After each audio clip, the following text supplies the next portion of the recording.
Very early in the morning, the chief priests with the elders, the teachers of the law, and the whole Sanhedrin made their plans. So they bound Jesus, led him away, and handed him over to Pilate. "Are you the king of the Jews?" asked Pilate. "You have said so," Jesus replied. The chief priests accused him of many things. So again, Pilate asked him, "Aren't you going to answer? See how many things they are accusing you of?" But Jesus still made no reply, and Pilate was amazed. Now it was the custom at the festival to release a prisoner whom the people requested. A man called Barabbas was in prison with the insurrectionists who had committed murder in the uprising. The crowd came up and asked Pilate to do for them what he usually did. "Do you want me to release to you the King of the Jews?" asked Pilate, knowing that it was out of self-interest that the chief priest handed Jesus over to him. But the chief priest stirred up the crowd to have Pilate release Barabbas instead. And Pilate again said to them, "Then what shall I do with the man you call the King of the Jews?"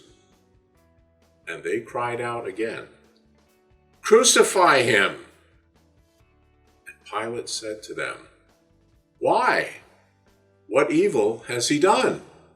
But they shouted all the louder, "Crucify him!"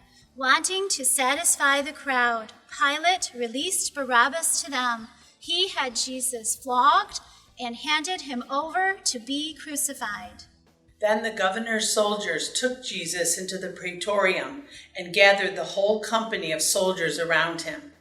They stripped him and put a scarlet robe on him, and then twisted a crown of thorns and set it on his head. They put a staff in his right hand. Then they knelt in front of him and mocked him. "Hail, King of the Jews," they said.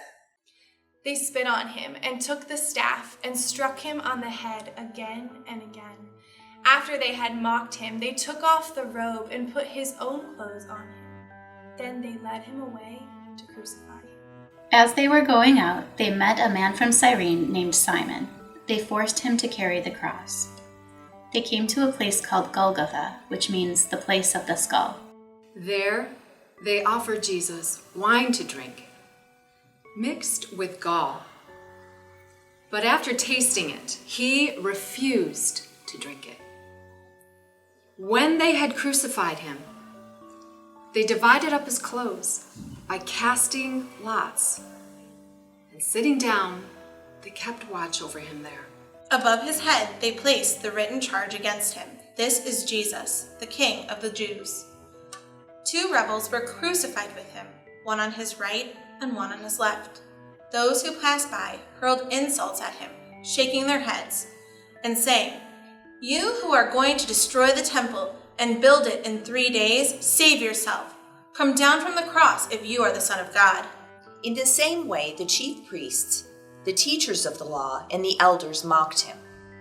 "He saved others," they said, "but he can't save himself. He's the King of Israel. Let him come down from the cross, and we will believe in him. He trusts in God. Let God rescue him now, if he wants him. For he said, 'I am the Son of God.'" From noon until 3 in the afternoon, darkness came over all the land. About 3 in the afternoon, Jesus cried out with a loud voice, "Eli, Eli, lama sabachthani," which means, my God, why have you forsaken me?" When some of those standing there heard this, they said, "He's calling Elijah." Immediately one of them ran and got a sponge. He filled it with wine vinegar, put it on a staff, and offered it to Jesus to drink. The rest said, "Now leave him alone. Let's see if Elijah comes to save him." And when Jesus cried out again in a loud voice, he gave up his spirit. At that very moment, in the temple, the curtain that separated us from the high priest was split from the top to the bottom. The earth shook. Rocks were split in half. And the tombs broke open. The bodies of many holy people who had died were raised to life. They came out of the tombs after Jesus' resurrection and went into the holy city and appeared to many people. When the centurion and all those who were with him guarding Jesus saw the earthquake and all that had happened, they were terrified, and they exclaimed, "Surely he was the Son of God." Now after the Sabbath, toward the dawn of the first day of the week, Mary Magdalene and the other Mary went to see the tomb. And behold, there was a great earthquake, for an angel of the Lord descended from heaven and came and rolled back the stone and sat on it. His appearance was like lightning, and his clothing was as white as snow. The guards were so afraid of him that they shook and became like dead men. The angel said to the women, "Do not be afraid, for I know that you are looking for Jesus, who was crucified. He is not here. He is risen, just as he said. Come and see the place where he lay."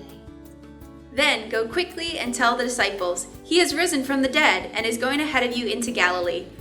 Then you will see him. Now I have told you." So the women hurried away from the tomb, afraid, yet filled with joy, and ran to tell the disciples. Later, Jesus appeared to the 11 as they were eating. He rebuked them for their lack of faith and their stubborn refusal to believe those who had seen him after he had risen. And he said to them, "Go into the world and proclaim the gospel to the whole creation. Whoever believes and is baptized will be saved, and whoever does not believe will be condemned. And these signs will accompany those who believe. In my name they will cast out demons, they will speak in new tongues, they will pick up serpents with their hands, and if they drink any deadly poison, it will not hurt them, and they will lay hands on the sick, and they will recover." So then the Lord Jesus, after he had spoken to them, was taken up into heaven and sat down at the right hand of God. And they went out and preached everywhere, while the Lord worked with them and confirmed the message by accompanying signs.